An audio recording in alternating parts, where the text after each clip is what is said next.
My advice to visitors exploring the area would be to start at Cedar City Bryan Head Tourism. They have a great website with links to the various things that you can do in the area and information about local events, because there's always something going on here. Don't make it a quick trip because there's too much to do.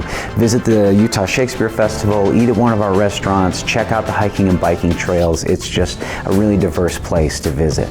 Advice for people looking for an adventure is just to ask a local.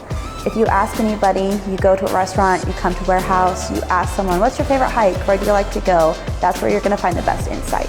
Definitely visit our stores and shops. We have a lot of local businesses that just have really unique things that you won't find other places. One of the best ways to experience the area is to find some local goods that are made in this area. And the best example I can give is our own meat product. We raise beef cattle here in Parowan.